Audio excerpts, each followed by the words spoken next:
Good afternoon, and thank you for joining us. I'm Jenna Ben-Yehuda, the Executive Vice President here at the Atlantic Council, and I'm really delighted to be introducing today's launch of the Atlantic Council's new G7 China Economic Radar.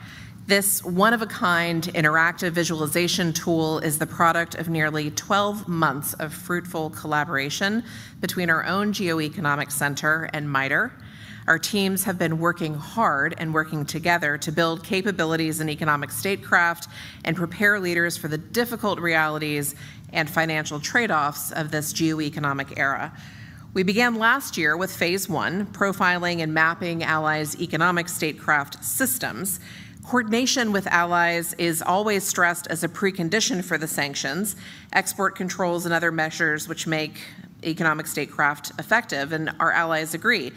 But what do we mean when we use that term? Well, so we chose to focus on three critical G7 allies: France, Canada, and Japan, with on-the-ground research in-country, including a very well-timed trip to Ottawa, led by Director of our Economic Statecraft Initiative, Kim Donovan.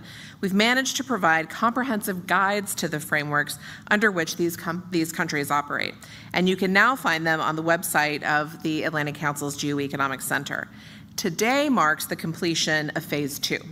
We are really proud to be launching instruments that the Group of Seven, or G7 partners, could use to evaluate their exposure to China and to inform the cost-benefit analysis of sanctioning China in the event of a Taiwan crisis or another form of escalation.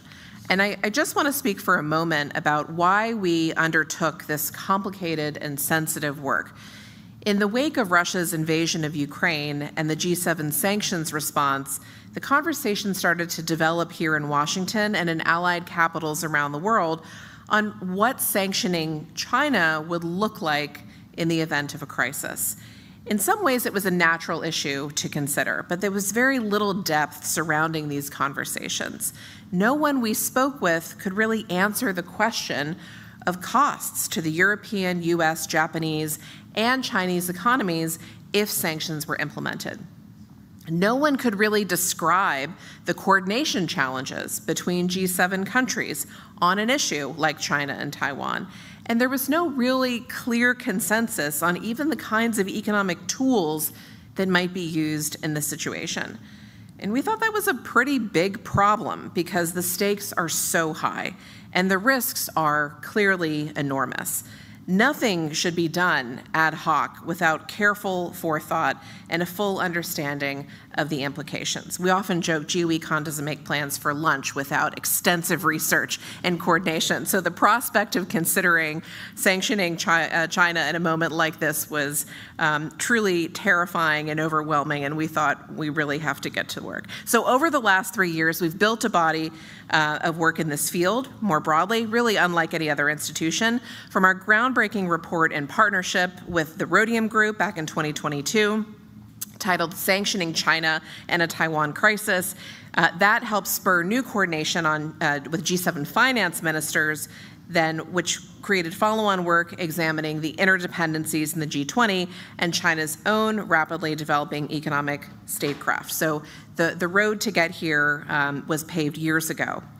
We've interviewed colleagues across Asia, Africa, and Latin America, and in each meeting and each step of economic analysis, our team kept finding new and different layers of complexity. The bottom line is that this is a situation we all hope can be avoided. But given what we've learned in the last 3 years with Russia, it would be a mistake to not have done the hard work of thinking through the various scenarios and the risks. So this work reflects what we believe are the range of possible costs based on our research. We know that there's room to disagree both about our assumptions and our conclusions, but we hope that this work sharpens the thinking and adds data, granularity, and level-handed analysis to that debate. So before I yield the floor so we can introduce you to our economic radar, I really want to thank the MITER team for their support. Lisa Bembenek, Talia Gifford, Ted Zagransky, Nina Palmer, Ken Kuntz, and many more who've been part of making this work possible, including Chris Bassler. This event is being broadcast live, and after we show you the new tool, we'll move on to a panel of distinguished experts in the field, moderated by Senior Director of the Geoeconomics Center and our Chair for International Economics, Josh Lipsky. But first, let me turn to the architects of our G7 China Economic Radar, Deputy Director of the Geoeconomics Center, and C. Boyden Gray, Senior Fellow, Dr. Charles Lickfield, and Assistant Director Jesse Yin, to present our findings. Over to you.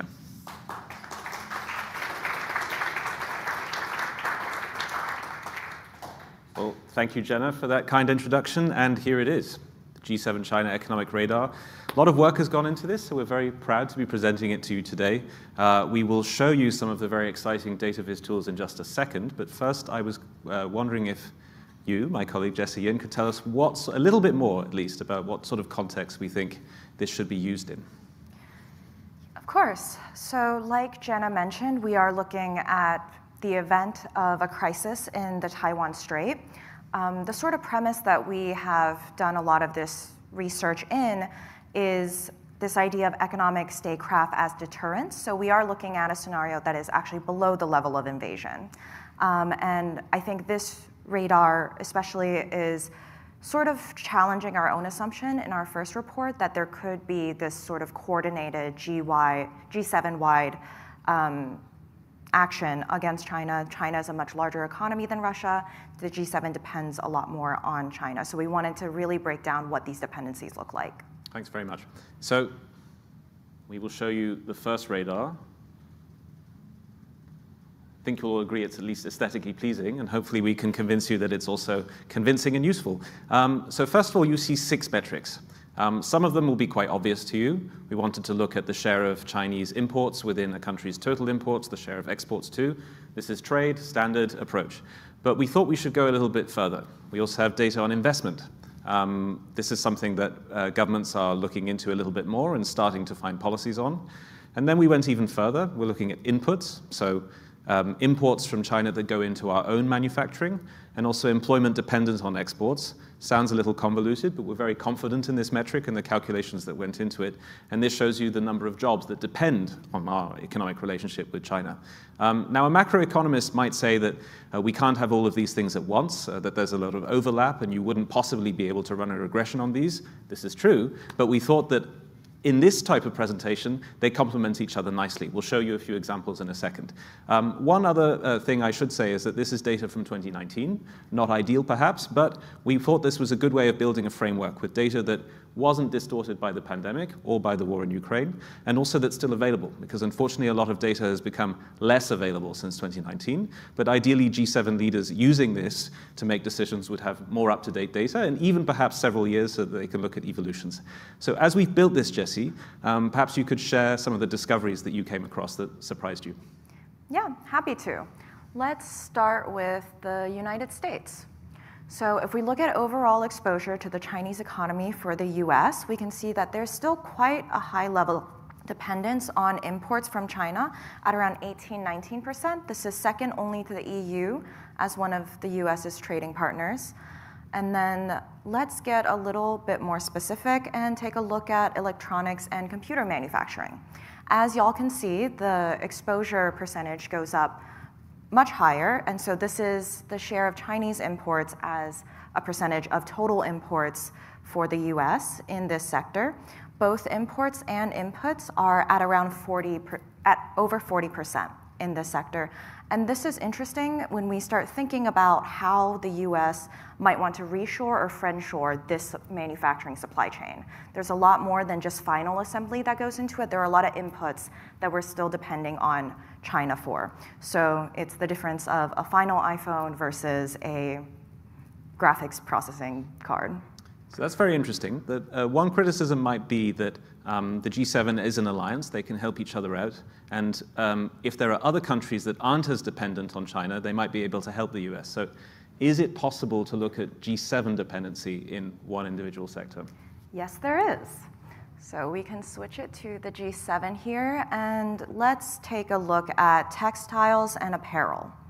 So I think we all know China as a manufacturing hub for clothing.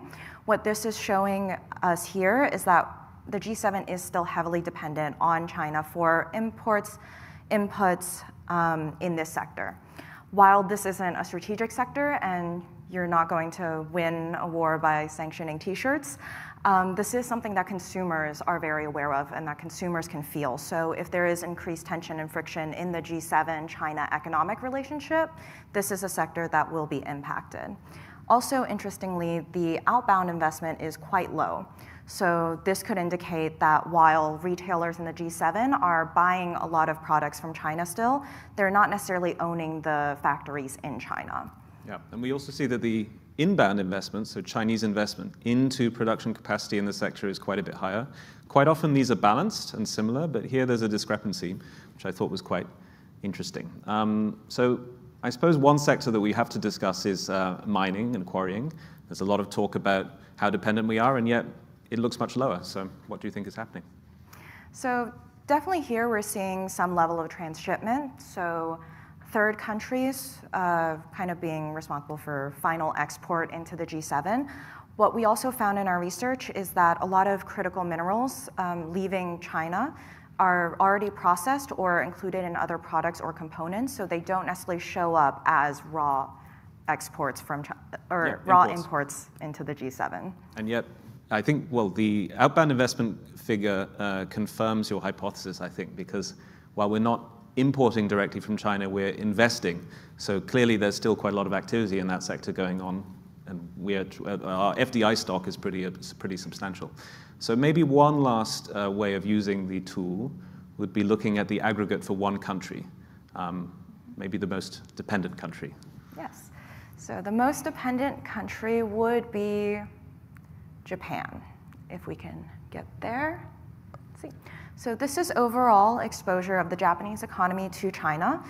Japan is interesting because with the geographical proximity, naturally the economic relationship is going to be more intertwined, but also the proximity means that if we are imagining Chinese encroachment in the Taiwanese Strait, this also becomes a security issue for Japan. So despite the high overall level of exposure to China, Japan could still be incentivized to join in G7 coordinated action. Japan also, of the G7, is the most dependent on Taiwan as well in their economic relationship. Okay, thank you. So everyone's encouraged to use the device as much as they can, all the different permutations, and come back to us with your feedback. But hopefully those few findings have convinced you of its usefulness.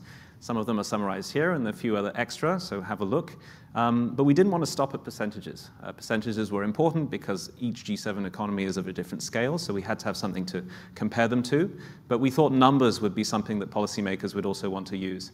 There's a lot of research on GDP loss, on trade impacts in sanctions. There isn't so much research on the impact on jobs, so that's what we decided to go with, especially since it's something policymakers can really grapple with and identify with. So this is our jobs at risk chart, complete there. So you can see all the G7 countries. We've managed to get the EU 27 in, but break out the 3 that are also in the G7. And you have some figures here, which, Jessie, you might be able to tell us the origin of. Where do they come from? So it is the same metric and data that we have included in our radar exposure chart, just here in pure numbers. So the green bar represents the total number of jobs within each economy that is dependent on Chinese exports. And then the red bar is where we did a little bit more modeling and tried to estimate the number of jobs that would be immediately impacted or immediately at risk in a sanction scenario. And this weighting we built upon a lot of our earlier research about likely sanction scenarios, likely sectors that would be hit first. And so, for example, the financial sector is more heavily weighted, as well as electronics manufacturing and education. Why education? There are a lot of Chinese international students abroad, especially in the US, and in an escalatory conflict scenario, it is likely that these visas would be put into question. Okay, so maybe we'll zoom in on the US. Well, it is cooperating, that's wonderful. Not quite yet. There we go. So what does this tell us about the US? This tells us that the total number of jobs that are dependent on exports to China is at around 1.7 million. And then our estimation of the number of jobs that would be immediately put at risk is around 850,000. Okay, so the US would take a substantial loss in jobs, at least in our modeling, if we were to decide to sanction China. But that's a smaller number than for Japan. And obviously, the US labor market is bigger than the Japanese one. So again, we have Japan very heavily affected at over 1 million jobs. And that's quite a lot compared to the full Japanese market. Yes. I can't remember the figure. It's about 1.5%. 1.5% of all Japanese jobs. Employment. Well, so it will give leaders pause, I think, but obviously there are other considerations going on, as you mentioned earlier. So hopefully these two in combination, we at least hope that they would be useful to G7 leaders as they make these difficult decisions. Obviously, it was said at the beginning by Jenna that we don't want to be in this scenario, but I think we all agree we need to prepare. So obviously, hopefully these two tools help us think and help us prepare for this type of scenario. So that is everything. Obviously, everyone who is watching online is very welcome to go on the website and have a look. But there's an extra special treat for the people in the room who've braved the heat. What's that? That is the fact that we also have one of these monitors set up in the lobby. So after the event, feel free to poke around and let us know what you think. So hopefully you found all of that interesting and convincing. Thank you, Jesse, for all your hard work on this. And now we leave the floor to the panel. Thank you.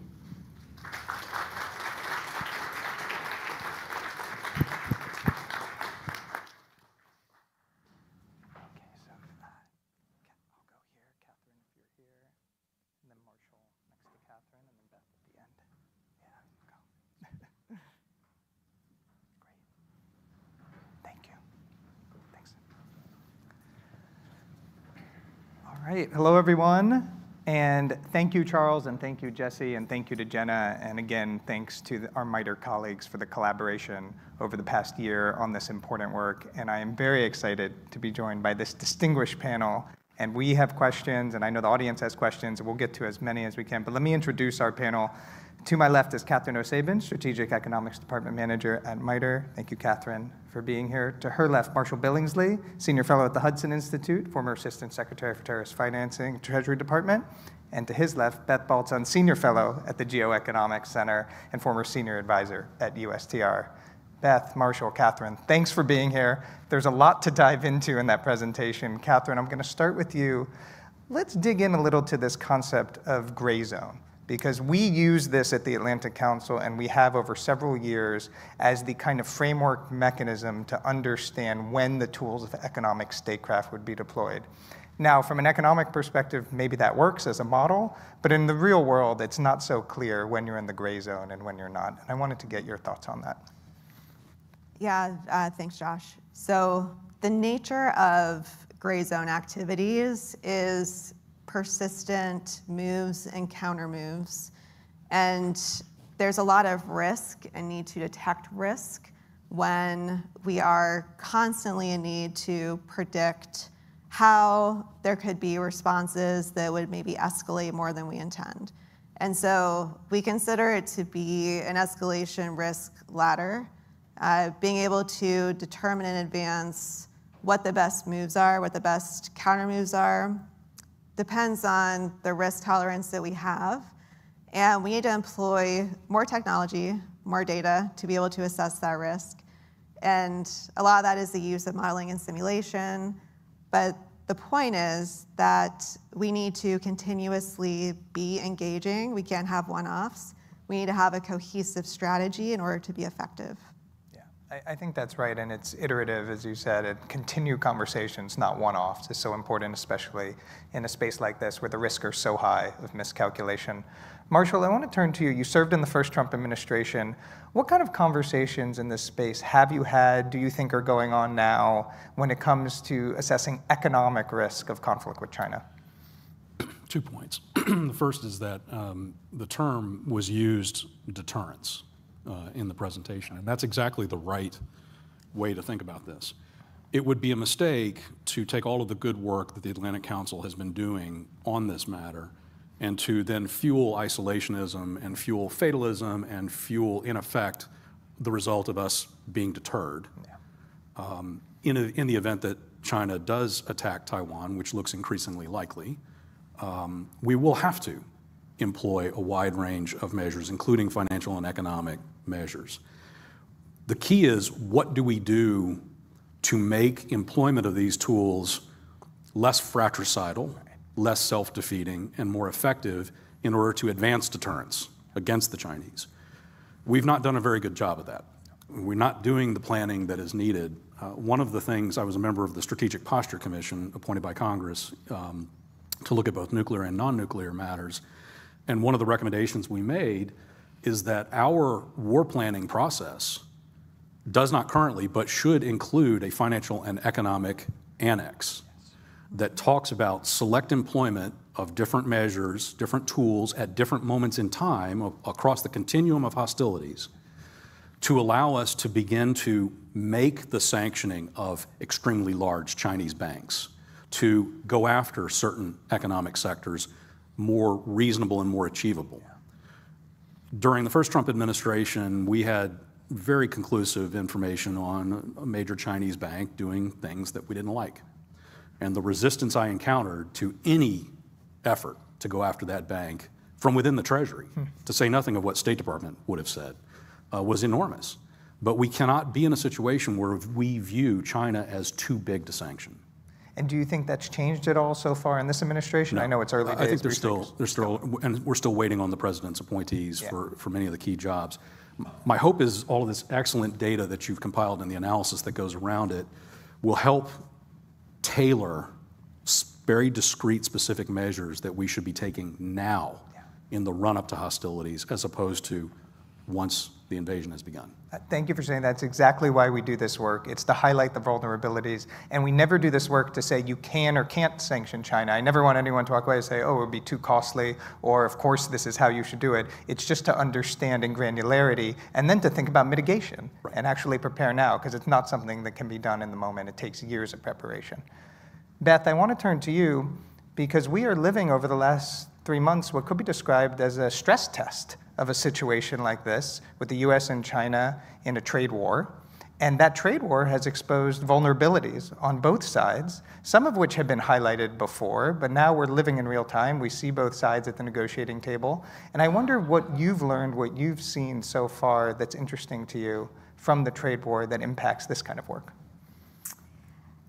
It's interesting because over the past 30 years or so, as we had a trade policy that was essentially organized around the principle that more interdependence is always better, one of the things that we did not sufficiently appreciate is the United States' role as the principal consumer in the global economy, and that other countries that had export-oriented growth targeted the US. It's one of the reasons that we've had challenges domestically with manufacturing and so forth. So it was always underappreciated the leverage the United States has through consumption. What I find most fascinating about the last 3 months is I think this administration, as it was in the first term, very aware of that power, but nevertheless overestimated it, in my view, believing that you could put tariffs on absolutely everyone with the magnitude we've seen with China, and that it would give us leverage. And instead what we've seen is that's not the case, that even with our consumption superpower, there are limits to how far we can push it. And I just will also say, China's reacting very differently this time than they did in the first term. I don't see wolf warrior, aggressive, fight back in that way. I think they know their points of leverage and they're deploying them more strategically. I fully agree with that. I think we focus a lot, understandably, in the US about our weak points and what it would mean, Target, Walmart, back-to-school shopping. This gets a lot of coverage. But we don't really understand how this is hitting the Chinese economy so far, and we're only getting some anecdotal data. But it's obviously significant given what they've been driven to do so far in negotiations. Catherine, I want to talk to you about G7 coordination. We're talking about this in a US-China context, but the whole premise of this work is that it would have to be coordinated if it could even be effective or deterrent, as Marshall said, it would only be plausible in a G7 kind of coordinated situation. How do you see the friction points in that relationship right now and the likelihood of being able to execute on something like that, given what's going on geopolitically in the world? Yeah, I think we've learned that the US can't act unilaterally and be effective. We need to work with our allies. We need to have coordinated objectives and coordinated action. And a point I would make is that this can be a win-win for us and our allies. So China is the pressure point. That is what we key in on. However, we're seeing with rare earths, we're seeing in other areas where we are recognizing dependencies on China, and that's important. But more importantly, we're starting to work together. And that's when I talk about the win-win. We can make this something that, yes, we recognize our dependencies and we start to collaborate more. We talk about friendshoring and reshoring, that's all good, but recognizing this is an opportunity where we are winning with our allies. Well, we have a G7 Leaders Summit this weekend, so a good topic of conversation. I'll come back to that in a second. But Marshall, I want to ask you about the markets. We do this economic modeling and we say this many jobs would be at risk and this would be the GDP hit. But what has come up so often in our private conversations around this is the market reaction could potentially dwarf anything you're thinking about from an economic sanction scenario. That's absolutely true. And I wonder, from a Treasury perspective, from your background, how do you think through that in a crisis situation and balance what could actually be happening in financial markets should we be in some kind of escalation in the Taiwan Strait? You're absolutely right. Let me come back to that. But I think one of the key things for U.S. policymakers is we have to be in a position where we can do things unilaterally. And so the question would be, within your data and within all of the analysis to be conducted, what are those things that we have within our toolkit that we can employ on a national basis with or without allies? 100% agree that we should approach this with not just the G7, but with all of the EU and the Asian allies as well. And we ought to work to that end, because it's not at all clear to me that we're even close to that kind of consensus today in terms of their economic relationships with Communist China. The markets, the only thing surprising to me is how continually surprised we are at how the markets overreact to our sanctions actions. When you look, and I was sharply critical of the Biden administration's sanctions on Russia to the very final day of that administration. They did an excellent job, though, of mobilizing our allies. But really, the hit to the Russians in the early stages of those sanctions, when they didn't even put blocking sanctions on the largest Russian bank, the market reaction was crushing. Right? They had to shut down the Moscow Stock Exchange. Right? The number of things happened. The problem with market overreaction is that it then stabilizes and retrenches, unless you have, again, a dedicated campaign where you are signaling to the Chinese that we took this step and we are prepared to take the next step unless you back off, unless you back down. And we have to, again, be doing that kind of planning. I'd like to say we were at a high level of complexity. We're not. The Pentagon is the only organization that can truly do this kind of deeply integrated branches and sequels to planning that entities like MITER help with. But they're not conversant in the actual tools that the State Department, Commerce Department, Export Controls, and Treasury have. And so folding those three civilian agencies into, again, a DoD-run planning process, I think would be very, very helpful. I agree with that. And one thing we've talked about a lot at the Atlantic Council is if the government could signal to the markets better of what would be coming on sanctions, obviously some of it privately, some of it has to be held back for all kinds of reasons, that might somewhat mitigate the shock reaction that we've seen. This is what Biden should have done in the run-up to the invasion when it was crystal clear that Putin was going in, is more than signaling specific discrete actions to cause Putin to, in his own mind, call into question his theory of victory. We have to do that with Xi Jinping, because he has watched and he has reduced our response to Russia to a math problem. Last point. China today is doing the exact same things we saw Russia do in the run-up to the Russian invasion. They're buying lots and lots of gold. They're gradually reducing their exposure to our treasuries. So they are planning and executing a sanctions hardening process for their economy. And we need to be active in our own right to develop additional tools. And on that point, I will just plug my colleague Kim Donovan and Maya Nicolate have written about this recently. You can find it on our website. On this exact issue on she's gold and diversification. Yep. Catherine, do you want to jump in? Yeah, and I agree completely, especially with the need for campaigns as well as the existing silos. And I think there's broad recognition that this is something that we need to get to. And I agree completely too. DoD has great planning. We, though, are not bringing together all the authorities of our government, and that is 100% needed. I think that there is a game theoretical approach that we are not taking currently, going back to the need for continuous moves and counter moves. There's a way that we can game out what that would look like. And that would give us the opportunity space to forecast what we think China's counter moves would be, and then be able to decide rapidly in a whole of government way what we should do next. Yeah. Seems completely the right course of action and something we need. It's not even optional to approach this. Beth, I want to come back to the G7, which Catherine raised earlier. We have the leaders meeting this weekend in Canada. Should be an interesting weekend for all involved. What do you expect coming out of that? We heard there's not going to be a communique, not especially shocking. But when it comes to the G7 v. China, what do we expect to see from those leaders? They've done increasingly new work, building on Japan's G7 presidency on countering China. Do you think we're going to get some kind of cohesion coming out of Canada? Having been in the administration and worked on G7-related items, the concern I have with the G7 and with a lot of our trading partners generally is an understanding at a high level that we've got to address dependencies, that friendshoring is good, nearshoring is good, but that there's something about the structure of the G7 that is very, very rooted in old thinking. I'm looking at the dependencies for Japan, for example, which really stand out, and thinking about things like the Trans-Pacific Partnership, which was touted as something that would allow countries like Japan to diversify away from the PRC.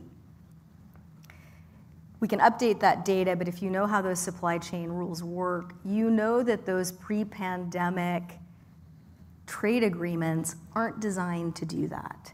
So my experience with the G7 is a lot of desire to move towards resilience, but a lack of ability to connect those desires and that high-level thinking to the nuts and bolts of the policies that will actually get you there. So I want to get to audience questions. Please submit askac.org, and we'll get in the room as well, but a few more from me for the panel, and I'll go reverse order now. Beth, again to you. Let's talk about tariffs and economic impacts, right? Because we model here sanctions and job loss. You and the Biden administration put the EV tariffs on, 100% EV tariffs. That doesn't directly affect a lot of US jobs. But I wonder in general in an administration, and Marshall, I'm going to come to you next on this, how you think about these measures and the domestic political impact of the measures. Because that's really why we did the jobs at risk work, not just the GDP work. We were really thoughtful and we tried to target where we could. But we were also sensitive on the consumer side, but also on the domestic investment side. So with EVs, we do have the Inflation Reduction Act. You have chips. You want to use tariffs to protect those domestic investments. You want to use tariffs to protect where you think the jobs of the future are going to be. We understand that Chinese state capitalism has a fundamentally anti-competitive orientation towards the rest of the world, the tools that they're able to deploy to build up their sectors. If we want to compete in those sectors, then we also need to do investments, and you're going to need to be able to use tariffs to support those investments in order to prevent it all from washing offshore again. So Marshall, let me come to you on the same question, and also framing it in the sense of how much domestic political pressure do you think the administration expected when they started the new round of tariffs after Liberation Day versus how much is experienced and how that affects the policymaking? So I'm going to kind of dodge that question. Totally fine. But to tackle a piece of this, something that President Trump did, which was novel and had not been done in any prior administration, if you notice, was with regard to Venezuelan oil, threatening tariffs on countries that continued to buy Venezuelan oil. That's very interesting, and using the International Emergency Economic Powers secondary Act tariff, to do that basically, as a sort of a secondary tariff. And if you'll notice, for instance, the Lindsey Graham bill on Russia calls for 500% tariffs on any country that buys Russian crude oil. I think where we need to go with tariffs is to view them as a lighter version of a sanction and as something that, if properly employed, can be used for shaping operations. But to do that, the Treasury Department's probably not the right place with the right expertise. We need the U.S. Trade Representative, we need Commerce Department to advise on how to employ either the threat of or the actual use of selective sanctions, or selective tariffs, I should say, to begin to move the adversary in the direction we want to move them. The problem we face, though, is if we have already imposed overwhelming tariffs on the adversary, additional incremental threats may not actually have much of an effect. It's just so interesting what you're saying, because when we step back and think about what's happened, tariffs are a form now of sanction. In some ways, it can be used that way. It's not how we would ever think about tariffs 5, 10 years ago, but it's evolved. This is the first time that kind of thinking has emerged. I think it's good thinking, but it needs a level of precision to get it to the scalpel type capability that we do have with sanctions today. Right. We're far away from that. Catherine, I want to ask you about second-order effects, third-order effects. You know, we can only model so much at the Atlantic Council, even with our fantastic team. So you do the first order. Sometimes we can work in a second order, China response. But beyond that, the permutations just go in 1,000 different directions. And that was what real life would look like on the ground, with reaction, counter-reaction, not just the G7 contained, but the whole world involved in one way, shape, or form. What's the best way, from a government perspective, to actually think through those problems in advance? Yeah. It is a tough problem. I think we can start to define novel ways to get ahead of first, second, third order effects. Part of it is understanding, not just for us, but also our allies. You know, what are the second, third order effects for them? I don't know that we do that effectively as a government currently. We can also start to use more the automated forms of wargaming and modeling. So for example, what we've seen is we can have in-person wargaming to help us figure out what are the second, third order effects and what are the counter moves, what are the best counter moves. But then we can also run independent, autonomous wargames. We can do hundreds within days to a week, and then use those results as inputs to help us determine that option space. I think that's the only way to do it, and just keep iterating and learn from that process and bring in as many allies as you can in that work. And as we do that, we need to involve across the financial and economic sector in the United States, the private sector. Yeah. You know, during the early days of the sanctions on Russia, I had a hedge fund manager call me and say, you know, would I get in trouble if I shorted the ruble? And I said, well, the president has declared that he wants to reduce it to rubble in a tweet, so what you're talking about is consistent with stated policy, have at. But we need that kind, you know, there will be people in our private sector who see opportunity in some of the calamity that you're forecasting. Of course. And we need to involve those people to understand what they might do and whether what they might do is consistent with what we as a nation are seeking to achieve in the run-up to a crisis. Can I just, Please, I would be remiss if I did not strongly agree with you that Treasury should not be in charge of tariff policy. Okay. Partly because Treasury is hardwired not to like tariffs. And in fact, some of the authority that Treasury had relating to tariffs was transferred away from Treasury because it didn't like to use them. That's an important point. All right, I'm getting to online questions. Again, askac.org for anyone watching and listening in. Beth, one for you here. And the question is about data availability that you encountered in the Biden administration, something we encountered in our research. You had access to better data inside government. But I'm wondering how you found that, because this is a struggle if policymakers are going to make real-time decisions on the state of the Chinese economy. It's a really important question. So when we got in, we were in the middle of the pandemic. That laid bare the dependency problem in a way that I think people hadn't fully appreciated before then. Then we had the Russian invasion of Ukraine, a different manifestation of that kind of dependency, especially for the EU on energy. And it's one of the reasons we said we should not be doing traditional free trade agreements. We should not be removing tariffs without having an understanding of how we're going to solve for these choke points. So that was important to us. I thought we would have a greater ability to get data about supply chains, the various nodes in the supply chains, the choke points in the supply chains. We did not have access to that, nor were the tools available to CBP or the International Trade Commission. They didn't have the tools to extract that information. The companies themselves don't know their full supply chain. So until we get a handle on that, I really appreciate that the team has put inputs there, because a lot of people during the pandemic were only focused on finished goods.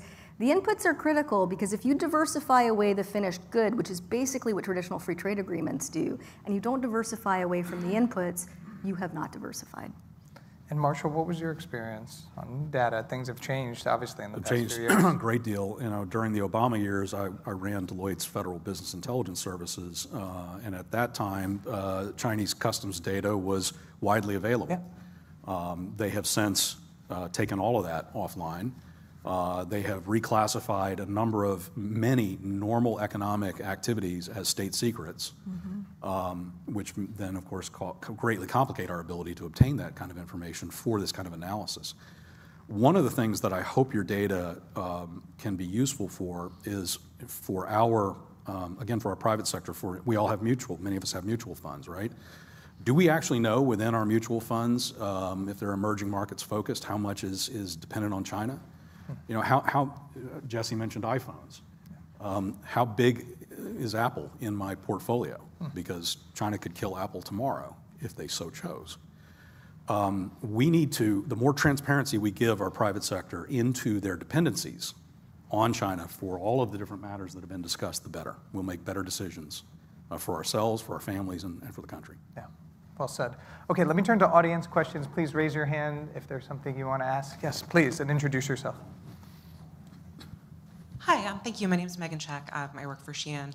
And I wanted to, am I correct in that the data here ends at 2019? I thought that you said that, correct? That's right. I was wondering if there are additional plans. Of course, you know, it's hard to control for the pandemic, et cetera, but we did see a lot of diversification after the 301s during the first Trump administration, and that's been evident on a lot of companies' earnings calls, even as recently as this quarter.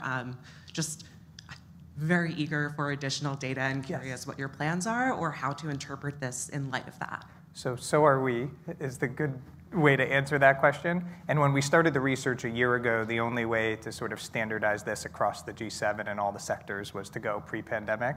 But if we were starting again today, I think we could have enough post-pandemic data to do it. It'd be another major undertaking. But our ambition, and we talked about this a little, is this is just the beginning. This is a prototype, this is a framework, and you could use this framework with new data, and that's what we hope to do over time, to see the diversification and changes, which are certainly happening, but mapping them is critical. And sometimes, and this was an experience for us in the research, they didn't happen as much as we thought. And I think what'll be useful from 2019 to the new set of data to see what aligns with our sort of expectations and what doesn't. So that's our ambition with the project. Okay. Other questions, please? Any hands raised here? I'll go back online while everyone here thinks about what they want to ask. Go ahead, sir, please. Yeah, I'm Mark Langevin at George Mason University Schar School. And the model is interesting. I think it gives a real tool for policymakers and students, researchers, and so forth. And obviously it's based on escalation. But it also, the model obviously could be used for de-escalation and looking for advantages in targeted economic cooperation to create jobs here in the United States, amongst the G7, and beyond in the developing world where we have interesting trading relations, for example, with South America, some of the African countries, NAGOA, so forth. How could we use this model to look beyond the immediate kind of tense relationships surrounding Taiwan and get a longer-term vision of what reintegration might look like in a targeted fashion in terms of things we want to cooperate on and things we want to decouple on? Yeah, I'll turn to the panel for any thoughts based on the data on that. Beth, please. I really appreciate that question. So right before we left in January, we put out a series of policy papers on supply chains, recognizing lessons learned from the pandemic and the Russian invasion of Ukraine. And we got into some of the weedy areas. I will say on textiles and apparel, that's one of the areas that we covered. There's actually a defense strategic element to textiles and apparel that we should think about, Kevlar and some of the things, the fibers and so forth. Some of that is made right here in the United States, to your point.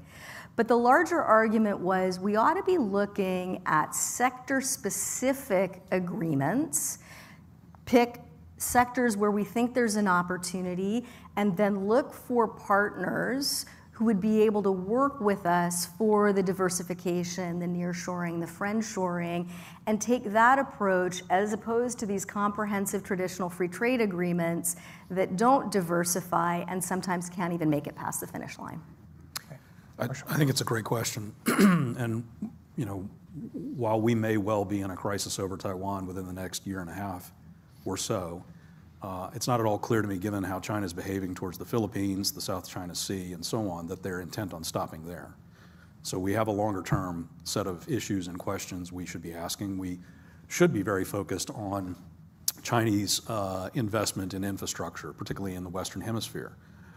Use of debt traps to gain control over ports, to gain control over critical minerals and assets. And if this kind of data helps us do a more tailored investment strategy and trade strategy with select countries, I think that would be a very beneficial outcome. So there's a data layer that exists below all of these ideas and all the things that we should be striving for, including de-escalation and a longer-term vision. And a point that I would make, and I agree with all the data points that you made, Marshall, is that we don't do this well, even in our own government. And that's something that needs to change and must change.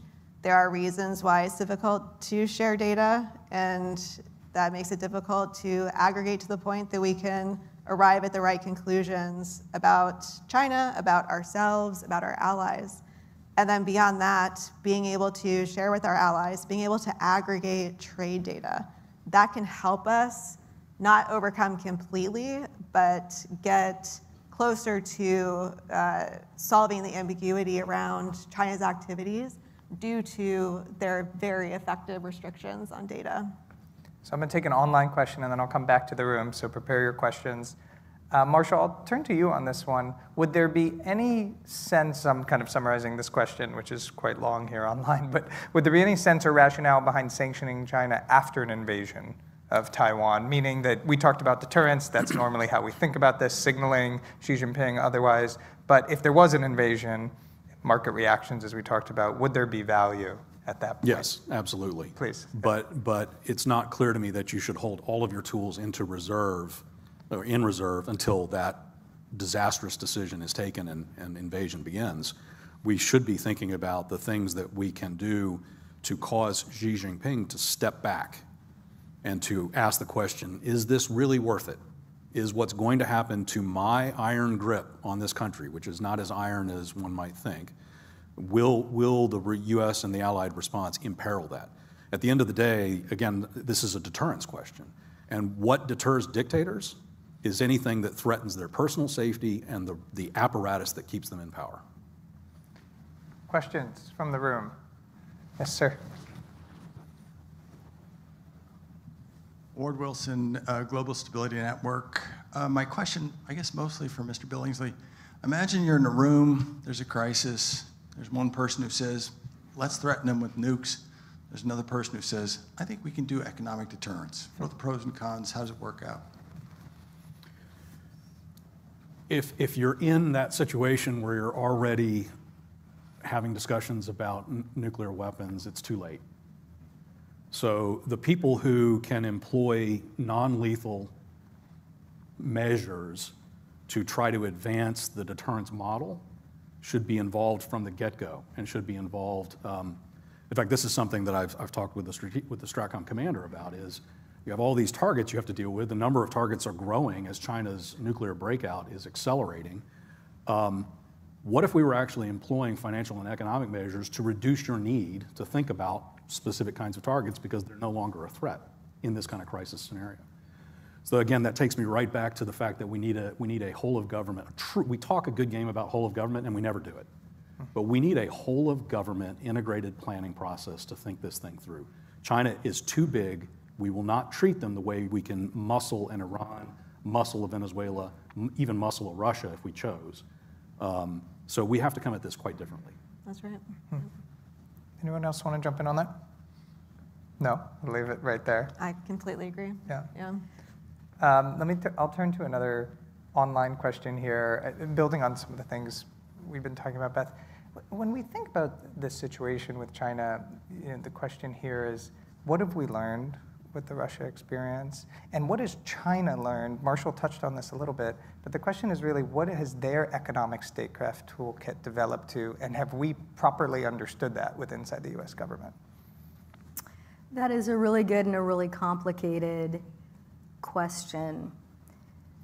We felt that we had understood the limits of the interdependence model.